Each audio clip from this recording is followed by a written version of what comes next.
하나님의 말씀 함께 보겠습니다. 요한계시록 19장 11절에서 16절입니다. 요한계시록 19장 11절에서 16절 교독합니다. 또 내가 하늘이 열린 것을 보니 보라, 백마와 그것을 탄 자가 있으니 그 이름은 충신과 진실이라. 그가 공의로 심판하며 싸우더라.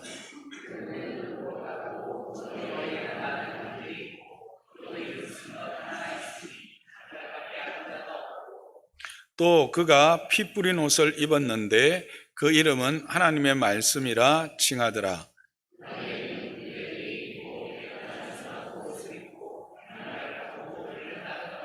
그의 입에서 예리한 금이 나오니 그것으로 만국을 치겠고 친히 그들을 철장으로 다스리며 또 친히 하나님 곧 전능하신 이의 맹렬한 진노의 포도주 틀을 밟겠고 그 옷과 그 다리에 이름 쓴 것이 있으니 만왕의 왕이요 만주의 주라 하였더라. 아멘.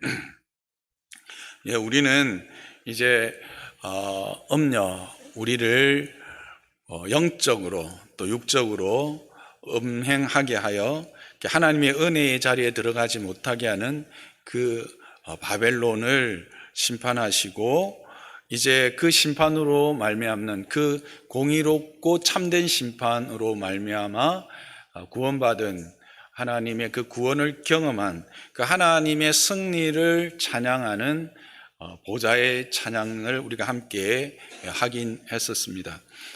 그리고 그 찬양은 단지 그 승리로 끝나는 것이 아니라 그것은 바로 우리를 위한 혼인잔치에 들어가게 하는 이제 그 혼인잔치의 기약이 이르렀음을 알려주는 일이었기에 그것으로 또 함께 찬양하면서 그 혼인 기약이 이르렀음으로 말미암는 기쁨을 하나님께 올려드렸던 찬양을 우리가 살펴보았습니다.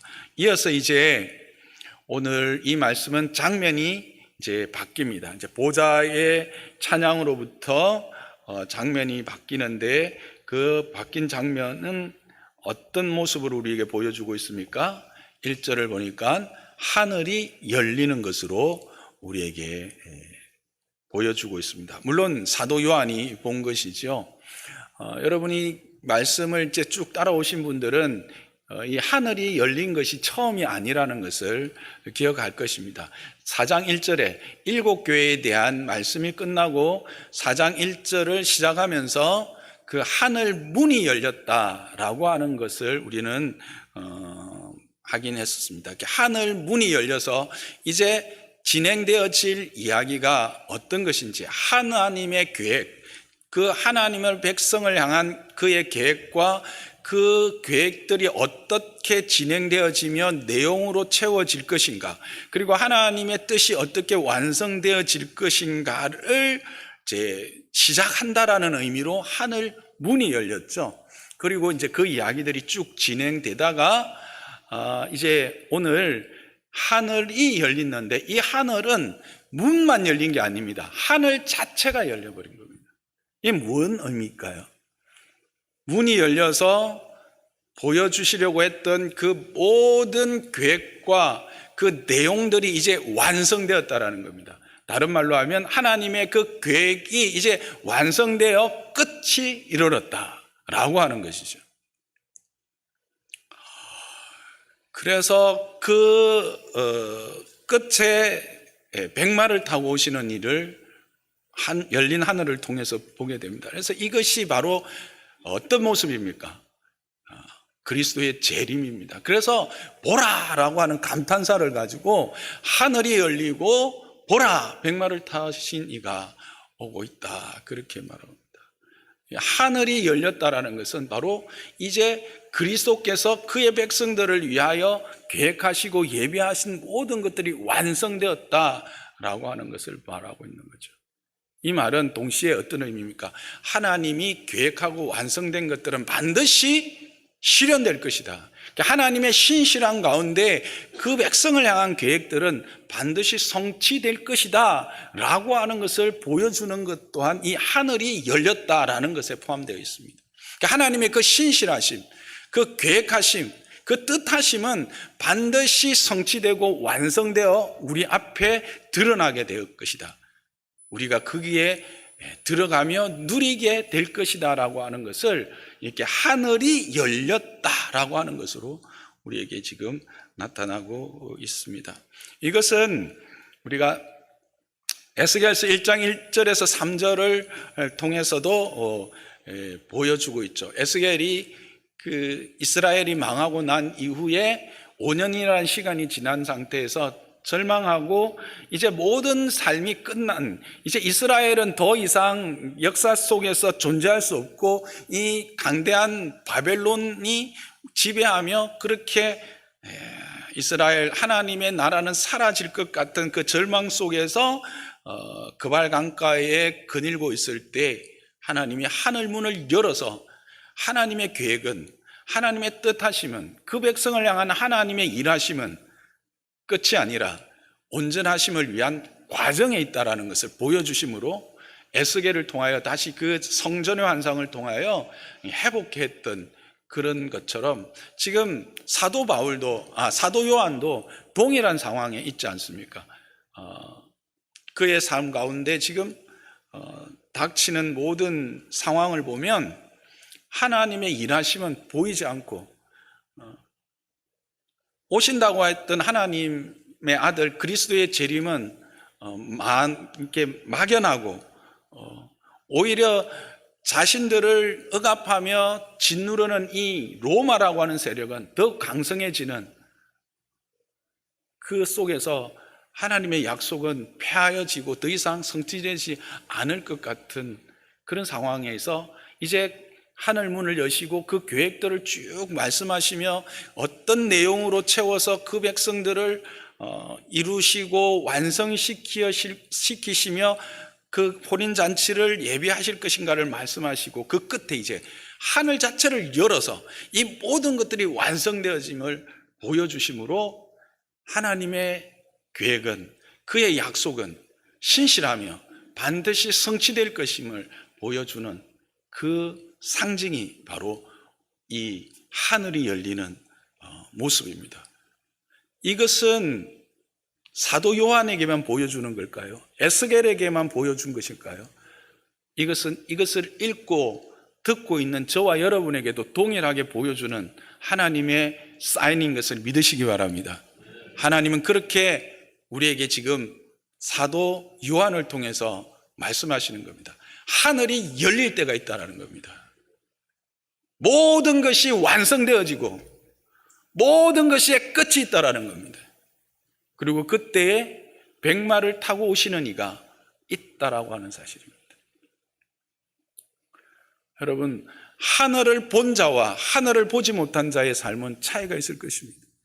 하늘을 본 자, 하늘이 열리는 것을 본 자는 그 하늘의 영광과 그 하나님의 계획을 아는 자이기에 땅의 것으로 인해서 절망하거나 땅의 것으로 인해서 포기하는 삶이 되지 않고 여전히 약속 안에서 신실한 삶을 살아갈 수 있는 자가 되는 것을 여러분 기억하시기를 바랍니다. 그걸 위해서 우리에게 이것을 보여줍니다. 누가 그것을 본 자라고요? 사도 요한만? 아닙니다. 오늘 이 말씀 앞에 서 있는 저와 여러분에게도 하늘이 열려 있는 것을, 열린 하늘을 우리에게 허락하신 것을 기억하시기를 주님의 이름으로 축복합니다. 그렇게 열린 하늘로 내려오시니 그분은 누구입니까? 백마를 타시니라 그렇게 말하고 있습니다. 우리는 백마를 탄 자를 처음 보지 않습니다. 언제 봤습니까? 6장 2절에서 봤습니다. 계시록 6장 2절을 보면 흰말을 탄 자를 우리는 보게 됩니다. 그런데 이 흰말을 탄 자는 활을 가졌다고 했고 면류관을 가졌고 나아가서 이기고 또 이기더라라고 했습니다. 자, 여기에서 나오는 이 흰말을 탄 자와 19장에서 나오는 이 흰말을 백마를 탄 자는 같은 분입니까? 아니면 다른 이입니까? 다른 이다고 제가 그때 설명을 드렸습니다. 왜 다르다고 다시 한번 말씀을 드릴게요. 이 부분에서 많은 이제 해석들이 이 요한계시록 6장 2절에 백마를 타신 분은 아니죠. 이기는 거짓 선지자니까 거짓 그리스도니까 자꾸 이렇게 혼동하는데, 여기서 이 6장 2절에서 나오는 이 자가 가진 병기는 뭐예요? 활이라고 했습니다. 활은 성경에서 어떤 존재가 쓴다고요? 하나님의 백성을 대적하는 자들이 사용하는 무기를 계속해서 활로 구약에서 이야기를 하고 있어요. 그런데 성경에서 예수 그리스도, 오늘 백마를 타고 온 자는 무엇을 가졌다고 합니까? 검을 가졌습니다. 말씀의 검. 그래서 차이가 있습니다. 두 번째는 그가 쓰고 있는 관이 다릅니다. 이 6장 2절에 나오는 면류관의 관은 헬라어로 스테파노스라고 했죠. 이것은 어떤 지방의 군주들이나 섭정왕들, 특히 선지자나 예언적 어떤 신탁을 받은 자들이 쓰는 머리의 관, 모자입니다. 거기에 반해서 예수님이 이 쓰고 있는 많은 관, 그 관은 헬라어로 디아데마라고 해서 왕관을 이야기하고 있습니다. 그리고 많은 관이라고 하는 것은 이 관이 그 영광을 받으시기에 충분하신 분이다라고 하는 것을 비유적으로 말하는 거예요. 앞에서 우리는 땅에서 올라온 짐승, 바다에서 올라온 짐승들이 머리마다 10개, 7개의 관을 쓰고 있었던 것을 기억하죠. 그런데 지금 이 백마를 타고 오시는 분은 그들과 비교할 수 없을 만큼 많은 관을 썼다라는 것은 이분이 정말 영광스럽고 참되게 영광을 받을 만한 참된 왕이다 라고 하는 것을 지금 말하고 싶은 거예요.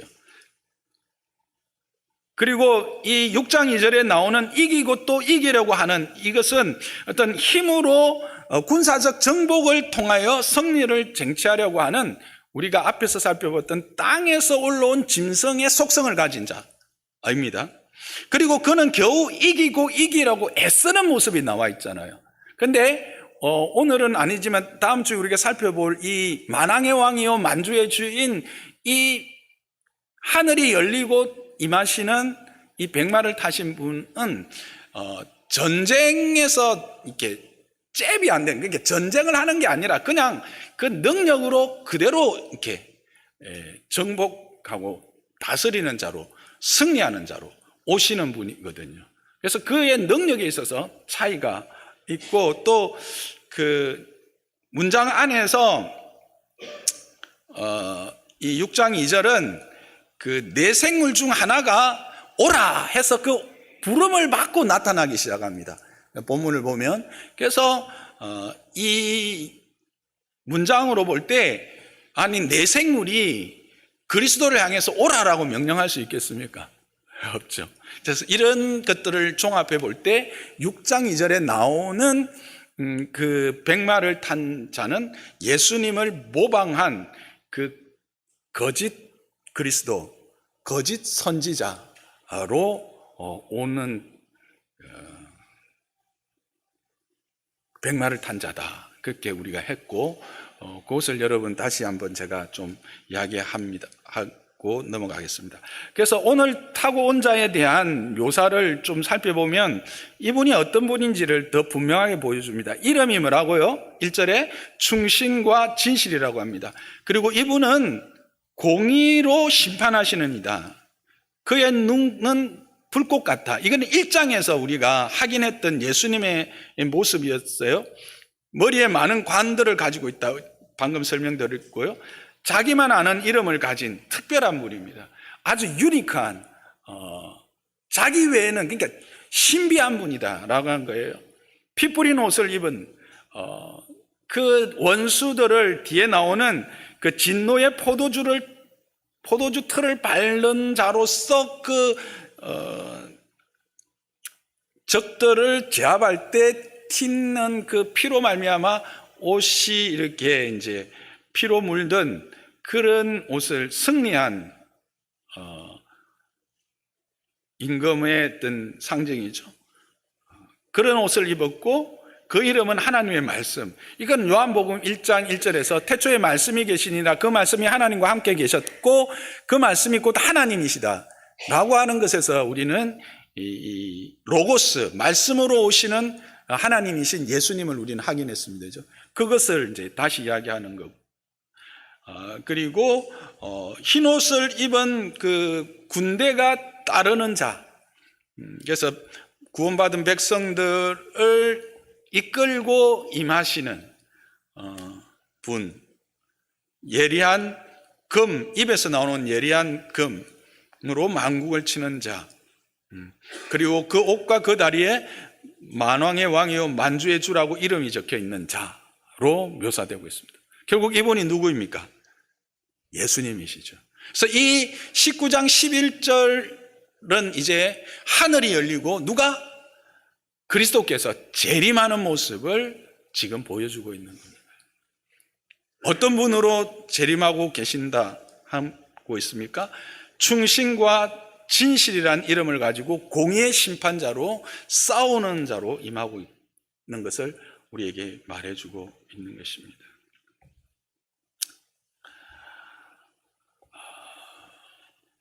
그의 이름이 뭐라고요? 충신과 진실이고, 그는 어떤 분으로 오시느냐? 공의의 심판자로 오신다. 그렇게 말하고 있습니다. 그래서 오늘은 이것들을 조금 더 이제 그분이 어떤 분인가를 통해서 우리가 함께 은혜를 좀 나누기를 원합니다. 흰색이라는 것 자체, 그거의 의미가 뭡니까? 박해로 시험받고 그 박해 안에서도 인내하는 믿음, 믿음의 인내로 말미암아 얻어진 순결을 상징하는 것이죠. 그래서 그것을 인내의 믿음으로 주어지는 상의 의미가 흰색인데, 그것이 바로 이 백마를 탄 그리스도로부터 주어지는 것이죠. 그래서 거룩함과 순결한 그 안에 바로 공의의 의미가 함께 숨겨져 있는 겁니다. 그분은 공의로 심판하시는 분이시다. 근데 공의라고 하는 것은 뭡니까? 죄는 벌하시고 의로움은 상 주시며 구원하는 것, 그게 바로 공의로움이죠. 그래서 예수님의 오심은 두 가지 모습으로 나타납니다. 세상은, 하나님 없는 세상은 예수님의 오심은 뭘까요? 심판입니다. 근데 우리도 심판대 앞에 씁니다만, 그 심판은 그들은 영원한 영벌로 가는 자리이고, 믿는 자에게는 이제는 영원한 생명으로 가는 그런 자리, 그게 바로 공의로움, 심판이 되는 거죠. 그런 모습으로 오신다라고 하는 것입니다. 그래서 그의 이름은 충신과 진실이다라고 합니다. 이게 무슨 말일까요? 이 하나님의 공의로우심, 그 백성을 향한 하나님의 구원하심, 하나님을 대적하며 하나님의 구원에 대하여 용납하지 않고 믿지 못하고 그것을 믿는 자들을 오히려 박해하는 자들에게 심판하시는 그 하나님, 그 약속하신 것을 반드시 이루시는 하나님, 그분이 바로 오시는, 백마 타고 오시는 분이시다라고 하는 거예요. 그의 공의는 반드시 실현되고 그의 약속은 반드시 완성될 것이다 라고 하는 것을 그 이름을 통해서 지금 말하고 있는 겁니다. 그래서 하나님은 우리를 위한 이 약속, 그 백성을 위한 구원의 약속들을 반드시 성취해 내실 것이다, 끝까지 책임지신다 라고 하는 의미를 여기에 담고 있는 겁니다. 여러분, 예수님이 참으로 신실하고 충실하시며 진실하신 분인 것을 믿으십니까? 그것이 이 이름 안에 담겨져 있다고 지금 우리에게 말하고 있습니다. 이것은 뭡니까? 하나님이 그리스도를 통해서 우리를 끝까지 책임지신다는 겁니다. 끝까지 약속하신 것을 지켜내신다는 겁니다. 독일 속담에 이런 게 있답니다. 끝이 좋으면 모든 것이 좋다. 시작이 아무리 좋고 과정이 좋아도 끝이 나쁘면 어떻게? 모든 것이 나빠지는 거예요. 그렇지 않습니까? 그러나 시작이 좀 힘들고 과정이 내가 생각한 것대로 풀리지 않고 내가 원치 않는, 내가 이해되지 않는 일들이 계속 닥쳐온다 할지라도 끝이 좋으면 어떻게 해요? 그건 다 좋은 거예요. 물론 이제 과정도 좋으면 좋겠지만 중요한 것은 끝이 중요하다는 것이죠. 그런데 그 끝이 보장된 존재들이 누군가, 우리들이고, 그것을 보장하시는 이가 누군가, 오실 메시아다라고 하는 것을 지금 그의 이름을 통해서 우리에게 말씀해 주고 있는 거예요. 그의 신실하심과 진실하심, 그리고 우리의 끝이 보장되어져 있다라고 하는 이것을 어떻게 또 표현하고 있느냐 하면 싸운다라고 하는 단어로 우리에게 말씀해 주고 있습니다. 여기서 싸운다라고 하는 단어는 시제로 보면 현재 시제로 되어 있습니다. 이 동사로 싸우다라고 했을 때 이 시제가 현재입니다. 여러분, 현재 시제는 뭡니까? 과거와 현재와 미래에 동일하게 싸우고 있는 것을 이야기하는 거죠. 과거에도 싸우셨고 현재도 싸우시고 미래에도 싸우실 것이다 라는 거예요. 근데 이 시점은 언제입니까?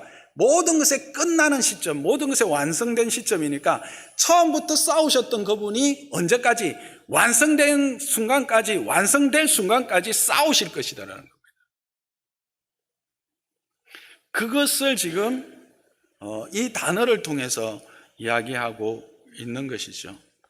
하나님은, 예수 그리스도는 우리를 위해서 싸우십니다. 언제까지요? 우리를 향한 하나님의 모든 계획이 성취되고 완성되어질 때까지 싸우실 것입니다. 이게 어떤 의미입니까? 이것을 이제 그 예수님의 재림의 순간이라고 말한다면, 자, 오늘을 살아가고 있는 2023년 1월 28일의 이 순간에서 이 말씀은 우리가 지금 어떤 상황에 있다라는 것을 말해주고 있죠. 우리가 지금 싸움의 한복판에 있다, 전쟁의 한복판에 있다라고 하는 것을 말해주고 있는 것입니다.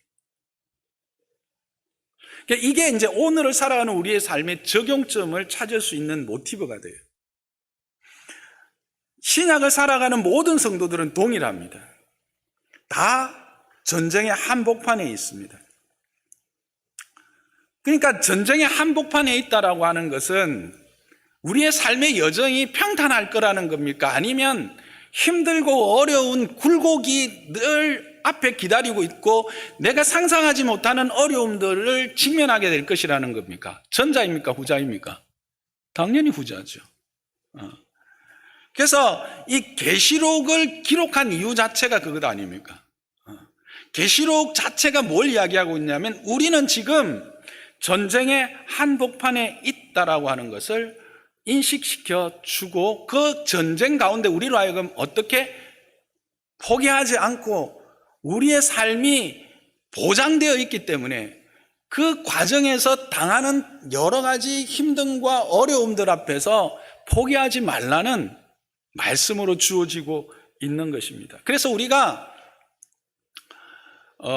계시록을 시작하면서 3장까지 7교회를 이야기할 때, 그러니까 2장을 시작할 때 교회가 뭔가를 대해서 이야기했던 거 기억나십니까?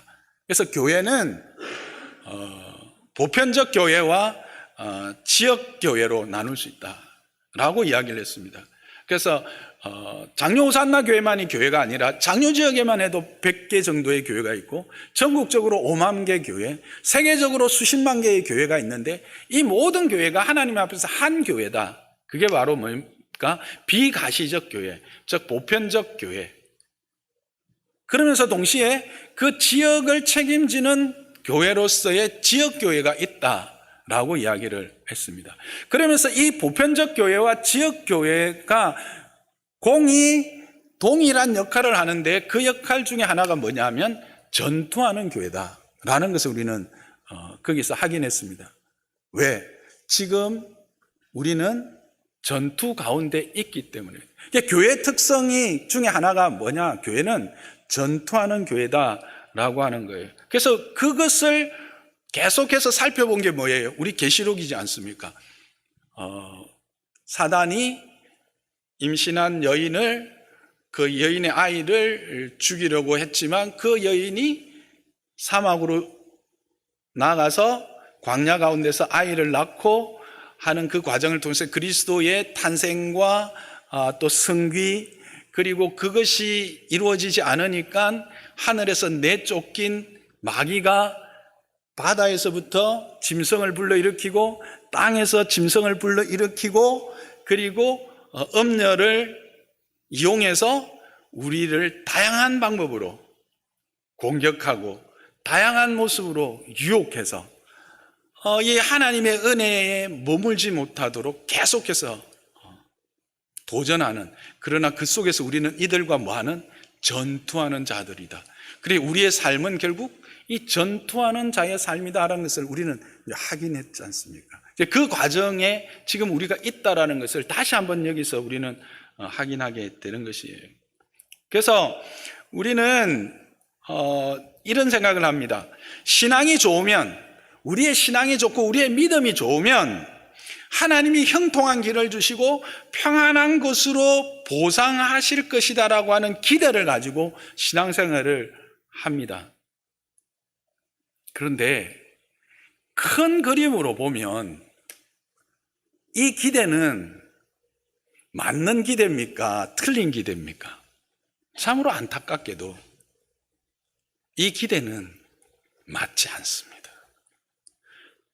그래서 땅의 것으로 보상을 받는 것으로 기대하고 신앙을, 믿음을 가지고 살아가고 그렇게 보상받는 것을 신앙적으로 믿음 좋은 사람에 받는 복이라고 생각하면 우리는 좌절할 수밖에 없는 거예요.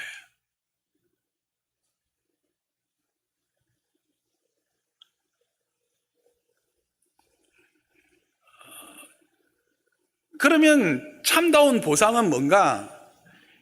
이 전투에서 지지 않는 거예요. 이 전투에서 실패하지 않는 거죠. 그게 진짜 신앙 좋은 거예요. 다른 말로 하면 자기의 자리에서 자녀됨, 하나님의 백성됨, 그의 은혜를 입은 구원받은 자의 이 자리와 그의 영광됨과 그의 역할들을 감당해내며 견뎌내는 자가 신앙 좋은 자라는 거예요. 그리고 그게 진정한 보상이며 그 죄를 이기게 하시는 그 하나님의 이기심을 경험하는 자가 참된 복된 자다라고 하는 것을 지금 성경은 계속해서 이야기를 하면서, 그러면 너희들이 어떻게 하면 그 복됨을, 승리를 확인할 것인가 하는 것들을 이야기하고 있는 것이 요한계시록이요 성경입니다. 여러분들이 신앙하면서 예수를 믿으면서 자꾸 세상적 보상, 세상적 성공의 기대가 우리의 믿음의 보상의 전부라고 생각을 하시면 반드시 실족하게 되고 반드시 넘어지게 되어 있습니다. 이것을 기억하십시오. 그렇다고 하나님이 우리를 내몰라라 하십니까? 아닙니다. 때를 따라 도우시는 은혜가 있습니다. 하나님이 그의 백성을 향한 공급하심이 있고 보호하심이 있고 인도하심이 있습니다. 그것은 예수님이 너희가 말하기 전에, 구하기 전에 모든 것을 아신다라고 하는 말씀을 우리에게 주셨습니다. 그리고 우리에게 성령을 통해서 평안을 주신다고 했습니다. 우리가 전쟁 가운데서 가장 큰 위로가 뭘까요? 가장 큰 은혜가 뭘까요? 평화입니다. 평화. 샬롬입니다. 그래서 우리는 이 전투하고 있다라고 하는 것을 기억해야 하는데, 여러분 이 전투를 잘 감당하고 계십니까? 저는 그렇지 못합니다. 저는 매일 저와 자신의 실력 없음 앞에서 솔직히 전전긍긍합니다. 그런데 성경은 뭘 말한다고요? 이게 우리의 현실이라고 말하고 있다라고 하는 것입니다. 앞에서 말씀 잠깐 나누었던 것처럼 초대교회 성도들도 동일한 상황에 있었죠. 아니, 우리보다 더 이런 부분에 대해서 의심할 수밖에 없고, 더 하나님의 이 구원의 계획이 참으로 참된 것인지 진실한 것인지에 대하여 계속 질문하고, 그것 때문에 실족하며 실패할 수밖에 없는 자리에 있었습니다. 그렇지 않습니까? 예수님 곧 오신다고 했잖아요. 속히 오신다고 했거든요. 그런데 데살로니가를 보면 옆에 있는 같이 믿음을 걸어가던 형제, 자매, 부모들은 돌아가고 세상을 떠나는데 예수님은 안 오시는 거예요. 그러면 예수님이 오신다는 약속은 어떻게 된 것인가? 거기에다가 자신들의 믿음을 방해하고 억압하며 이 믿음에서 떠나게 하는 이 로마는 망할 기색이 안 보이고 점점 더 강성해지고, 그래서 믿음을 지키다가 한 명이 이제 희생제물로 순교를 하면 좀 하나님의 그래도 인도하심이 있어서 조금 평안해지면 좋겠는데, 한 명이 순교했는데 10명이 순교하게 되고 오히려 100명, 1000명으로 순교하는 자들이 많아지는데도 환경은 바뀌지 않고, 그런 상황에서 지금 이 말씀을 받고 있는 거예요. 그런 상황에서 과연 이 하나님의 약속, 승리의 약속은 확실한 것인가? 참된 것인가? 볼 수밖에 없지 않습니까? 그런 상황에서 지금 이 말씀이 주어진 거예요. 그런데 성경은 우리에게 뭘 말하고 있는 겁니까? 상황이 그렇다 할지라도 지금 내 눈앞에 분명한 어떤 증거들이 드러나지 않더라도 뭐는 분명하다? 하나님의 약속은 분명하고 하나님의 약속은 반드시 성취될 것이다 라고 하는 것을 지금 계속해서 말씀해 주는 게 뭐예요? 요한계시록이에요. 신약에 많은 말씀들이고 더 분명하게 우리에게 정확하게 말씀해 주는 게 이 요한계시록인 거예요. 그래서 요한계시록을 시작하면서 이 말씀을 듣는 자와 읽는 자들이 복되다고 했던 이유가 거기에 있는 거죠.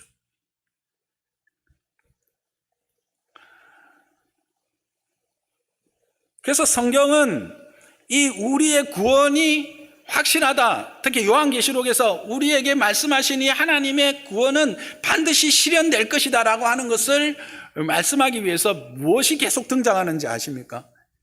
하나님의 성전, 그 성전문이 열리고 언약궤에 대한 조명과 어린 양이 계속 언급되어지고 있습니다. 다시 여러분들이 성경을 쭉 요한계시록을 읽어보십시오. 이는 무엇을 이야기합니까? 어린 양을 통해서 이미 이루어진 승리를 우리로 하여금 기억하게 하시려는 겁니다. 우리의 승리는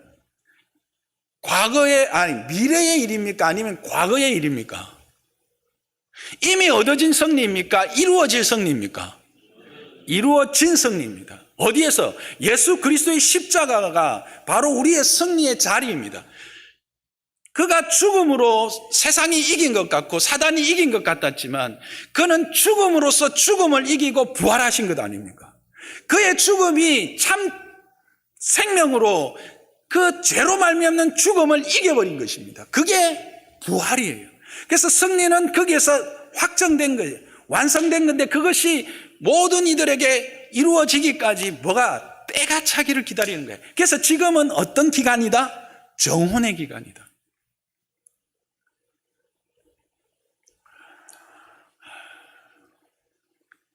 그래서 성경은 계속해서 뭘 이야기하고 있다고요?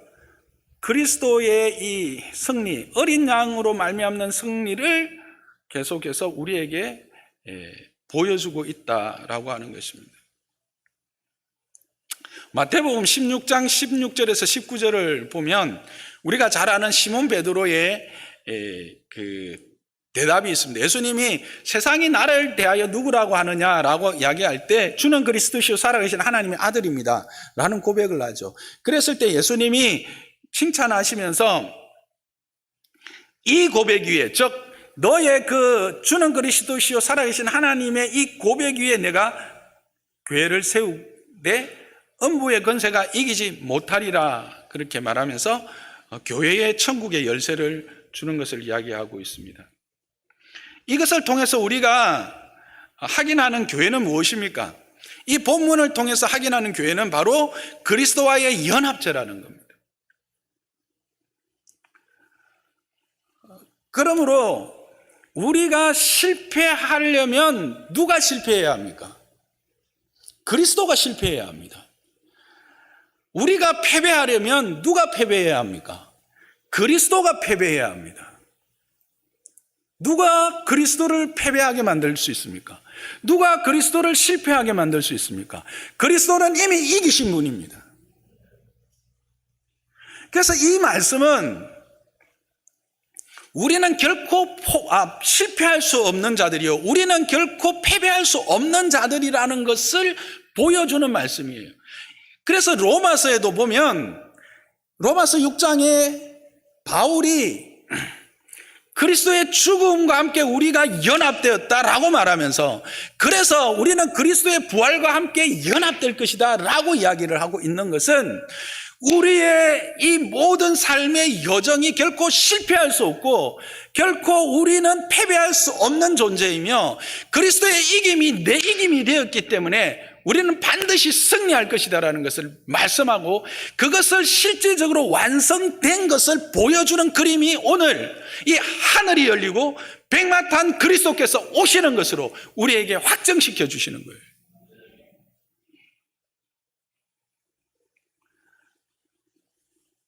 그런데 이것을 우리는 어디에서 적용을 못합니까? 내가 하나님과 그리스도와 묶여 있다라는 것을 자꾸 놓치는 거예요. 내가 이겨야 된다고 생각하는 거예요. 내가 왜 자꾸 무너지고 내가 왜 자꾸 실패하느냐 하면, 내가 이겨야 그 이김이 이긴 거라고 자꾸 착각을 하는 거예요.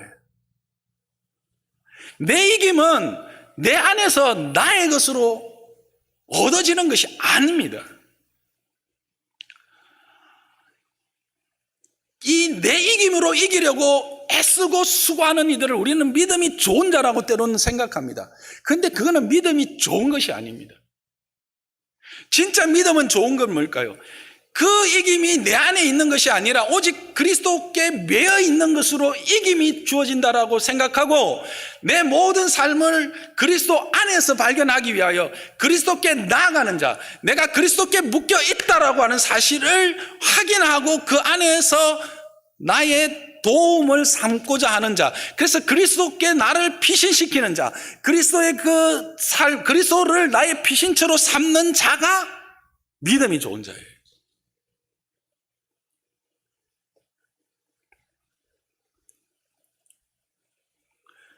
그래서 고린도후서 4장 7절에서 10절을 보면 이런 이야기가 있잖아요. 나는 어떤 존재냐? 질그릇이다라는 거예요. 그런데 어떤 질그릇이냐면 보배를 가진 질그릇이다라는 거예요. 그 보배가 뭐냐 하면 예수의 생명이라고 10절에 말하고 있어요. 예수의 생명을 가지고 있는 질그릇이라는 거예요. 그래서 나는 어떻다? 사방으로 우겨쌈을 당하고 답답한 일을 당하고, 그래서 낙심하고 박해를 받고 버려지고 거꾸로짐을 당하는 것 같아도, 나는 우겨싸짐을 당하지 않고 낙심하지 않고 버림받지 않고 망하지 않는 이유는 이 내 질그릇 때문이 아니라 내 질그릇 안에 있는 그리스도로 말미암는 생명 때문이다 라고 바울이 고백하는 거예요. 이게 우리라는 사실을, 여러분 동일한 이 은혜가 우리에게 주어졌다는 사실을 기억하시길 바랍니다. 우리는 질그릇입니다. 언제든지 깨어질 수 있습니다. 그런데 우리의 이 질그릇 안에 뭐가 있다? 보배가 있다는 거예요. 어떤 보배? 그리스도의 생명을 담은 보배라는 거예요. 그래서 이 생명은 영원하고, 이 생명은 온전하고, 이 생명은 완전하기에 우리가 우겨쌈을 당한 것 같고, 우리가 무너짐을 당한 것 같고, 우리가 낙심하는 일을 당한 것 같고, 박해를 받아서 거꾸러짐을 당한 것 같은, 거꾸러질 수밖에 없던 상황에서도 우리는 결코 어떻다? 거꾸러질 수도 없고 망할 수도 없고 우리는 실패할 수도 없고 낙심할 수 없는 존재, 그게 누구다? 저와 여러분이다라는 사실을 말하고 있는 거예요. 그래서 성경은 이 승리, 결국 우리의 운명이라는 것은 그리스도께 있다라는 사실을 계속해서 반복하고 있는 것을 여러분 기억하셔야 합니다. 그것을 기억하는 것이 진정한 믿음 좋음입니다. 그래서 고린도전서 17장 57절에서 58절은 이렇게 이야기하는 거예요. 우리 주 예수 그리스도로 말미암아 우리에게 승리를 주시는 하나님께 감사한다. 바울의 고백이죠. 바울은 지금 어떤 상황입니까? 우리보다 더 힘들고 어려운 상황이에요. 그런데 그는 뭘 노래합니까? 이김을 주신, 승리를 주신 하나님께 감사한다고 이야기하고 있는 거예요. 그러니까 어떻게 그렇게 고백할 수 있을까? 그의 하루하루의 삶이 영적 전투라는 것을 그는 기억하면서 그 하루를 그 하나님께 자신을 의탁하고 그 하나님께 묶여있는 자신을 발견함으로써 힘을 얻었기 때문에 이 고백을 할 수 있는 거예요. 여러분, 우리의 하루는 그냥 하루가 아니라는 것을 기억하시기 바랍니다. 우리 하루하루는 어떤 하루냐? 영적 전투에 있는 삶의 연속이다. 그리고 그 삶으로 말미암아 하나님을 맞이하는 준비하는 삶이다 라고 하는 것을 기억해야. 그래서 여기서 그 영적 전투를 통해서 하나님의 군사로서 더욱더 온전해지고 완전해지는 매일매일이다 라고 하는 것을 우리는 기억해야 해요. 그래서 여기서 중요한 게 거룩한 습관이라는 게 참 중요한 거예요. 어떤 분과 이야기를 하다가 그런 고백을 하더라고요. 우리의 육신은 영적인 굶주림이 있으면 본능적으로 반응한다는 거예요. 그렇잖아요, 여러분. 배고프면 본능적으로 먹을 거 찾게 돼 있고 먹을 거 스스로 만들잖아요. 근데 영은 그렇지 않다는 거예요. 왜? 죄로 오염되어져 있고 우리의 영이 참으로 연약하기 때문에 이게 본능적으로 이걸 느끼지 못하는, 그러니까 우리가 영적으로 충만한 상태에 있을 때는 느껴요. 근데 우리가 연약한 상태에 있을 때는 느끼지 못해요. 육체도 그렇습니다. 솔직히 육체도 아주 연약해서 완전히 쇠약해져 있을 때는 배고픔도 배고픔으로 느끼지 못할 때가 있어요. 근데 우리의 영이 대부분 그런 상태에 있기 때문에 이를 못 느껴요. 그래서 우리는 의지적으로 어떻게 그 매일매일 어디로 나가야 되냐? 하나님 앞으로 나가야 된다. 이 의지적 발동이 우리에게 필요한 거예요. 그래서 그 앞에서 뭘 확인하는 거죠? 내가 질그릇인 것을 확인하는 것. 그리고 그 질그릇임에도 불구하고 내 안에 생명이 있음을 확인하는 것. 그게 돼야 내가 끄꾸러뜨림을 당하지도 않고 우겨싸움을 당해도 더 낭망하지 않게 되어지는. 그래서 제자훈련을 제가 할 때 제일 강조하는 게 뭐냐 하면 이 거룩한 습관입니다. 제자훈련의 가장 큰 목적은 뭐냐? 우리의 삶에 이 거룩한 습관을 들이는 거예요.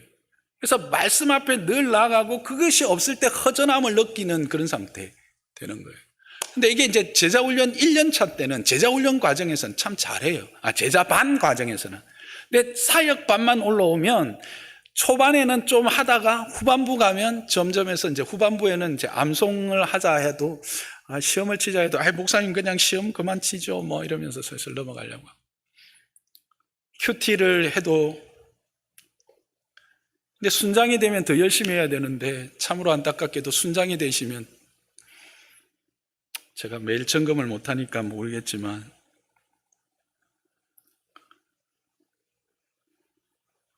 여러분 우리의 매일매일 삶 속에서 하나님이 주시는 승리를 경험하고 싶으십니까? 그 은혜를 맛보고 우리의 삶 가운데 하나님을 향한 승리의 찬양을 부르고 싶으십니까? 그렇다면 그 은혜의 말씀 앞에서 나를 세우셔야 합니다. 그 말씀 앞에서 나를 세우고 그것을 확인하는 삶들이 매일매일 반복되지 않으면 우리를 둘러싸고 있는 이 환경들이 나의 연약감이 그것을 맛보지 못하게 해요. 근데 우리뿐만 아니라 우리의 자녀들도 동일해요. 우리의 자녀들도. 어떤 분이 그런 안타까움을 이야기하더라고요. 믿음 생활을 잘했던 자녀였는데 아기를 가졌어요. 근데 아기가 유치원 갈 때까지는 자녀들하고 매일매일 성경 나누면서 매일 성경 가지고 큐티하고 아이들에게 이제 어린이 유치부 매일 성경에는 그 붙이고 막 이런 것도 있거든요. 활동도 있어서 하다가 초등학교 1학년 딱 들어갔는데 전화가 왔대. 엄마, 이 매일 성경 이제 이렇게 엄마가 이제 이거를 1년치를 해가지고 매달 보내줬거든요. 엄마 이거 그만 보내주면 안 돼. 애가 너무 바빠. 학교 가고 숙제하고 학원 가고 이러다 보니까 오후 5시쯤 오는데 지쳐가지고 이게 나도 힘들고 애도 힘드니까 매일 성경에 좀 안 보내주면 좋겠어. 이러는 부모 마음이 무너지는 거예요. 우선순위를 어디에 둬야 되는지. 여러분, 학원 안 간다고 그 인생이 망가질까요? 그렇지 않습니다. 피아노 좀 못 친다고, 미술학원 좀 안 다녔다고, 우리 요즘 부모님들 보니까 물론 아이의 재능을 발견하고 확인하기 위해서 이것도 한번 해보게 하고 저것도 해보게 하는 것은 중요합니다만 뭔가 하나라도 우리 아이가 떨어지면 뭔가 뒤처지는 것을 생각하고 있습니다. 그래서 피아노도 잘 쳐야 되고 미술도 잘해야 되고 태권도도 잘해야 되고 도대체 우리 아이를 뭘로 만들려는 거예요? 슈퍼 로봇캅이 되고 싶어 하는 거예요? 깨몽하십시오. 꿈 깨십시오. 아이들은 하나님의 형상이고 하나님의 형상대로 지어진 하나님의 뜻이 그 안에 있습니다. 어디를 통해서 그 아이의 가장 아름답고 복된 모습을 발견할 수 있습니까? 말씀밖에 없습니다. 무엇을 통해서 매일매일 삶 앞에서 우리의 존재의 어떠함과 하나님의 어떠함을 발견하며 그렇게 아이가 서 갈 때 세상을 이기게 됩니다. 그를 통해서 하나님이 역사하는 거 아닙니까? 여러분의 자녀에게 무엇이 가장 소중한지를 보여주십시오. 저는 이것이 그냥 제가 그냥 지식적으로 하는 말이 아닙니다. 저는 계속 고백하죠. 제 인생에 잘한 것 하나 딱 있다면 하나님 앞에서 예배하는 자로 서기 위한 그 하나밖에 없어요.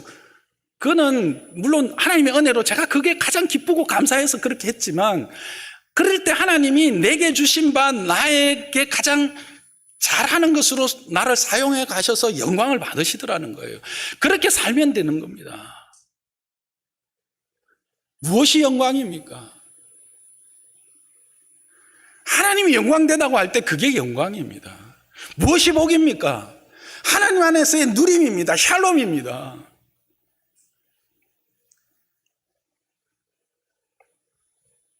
초등학교 3학년인데 이제 겨우 한글을 읽습니까? 실망하지 마십시오. 목사 될 수 있는 가능성이 충분히 있습니다.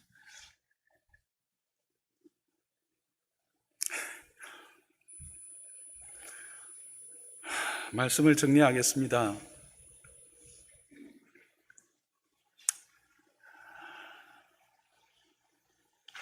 하나님은 그 약속하신 것을 반드시 이루시는 신실하신 하나님이십니다. 그것을 그리스도의 죽음을 통해서 분명하게 우리에게 확인시켜 주셨지만 그것을 다시 한번 우리 가운데 보여주시려고 이 요한계시록을 주셨고 오늘 이 19장에 와서 이제 하늘을 열어서 하나님의 뜻이 완성된 것을 우리에게 보여주셨습니다. 이것은 되어질 일이 아닙니다. 된 일인 것을 믿으시기 바랍니다. 그러나 그럼에도 오늘 우리는 그 전쟁의 중간에 어느 시점에 있다라고 하는 사실입니다. 이 전투를 해 나가야 되는 자들입니다. 그래서 우리의 믿음의 이 여정은 만만치 않습니다. 돌뿌리가 있습니다. 그물이 있습니다. 웅덩이가 있습니다. 포탄이 떨어질 것입니다. 그런 가운데서 어떻게 이 자리를 지켜내며 이 승리의 기쁨으로 오히려 찬양하면서 이 길을 갈 수 있겠습니까? 그 승리하신 하나님께 나를 매는 방법밖에 없습니다. 그 승리하신 하나님을 나의 피난처로 삼는 방법밖에 없습니다. 그것을 매일매일 내 삶에서 확인할 수 있는 방법밖에 없습니다. 하나님은 이 모든 우리의 삶에 대한 계획과 내용을 갖고 계심을 믿으시기 바랍니다. 하나님은 의지적으로 이 모든 계획과 내용 하신 것을 반드시 이루시고 승치하실 것입니다. 그것을 우리는 믿고 이 길을 달려갑니다. 그런데 이 믿음이라는 것은 우리의 연약함에 기대할 수 없습니다. 어디에 기대할 수 있습니까? 하나님의 은혜에 밖에 기대할 수 없습니다. 그래서 우리는 그 은혜 앞에 나를 묶어야 되고 그 은혜 앞에 매일매일 서야 되는 겁니다. 저와 여러분이 그렇게 서서 이 세상 가운데서 하나님의 자녀됨, 빛됨, 소금됨을 드러내며 그 하나님께로부터 비밀하게 주어지는 물도온 하인만 아는 그 하나님과의 은밀한 순종에서 누려지는 그 기쁨을 맛보고 누리는 자 되시기를 주님의 이름으로 축복합니다.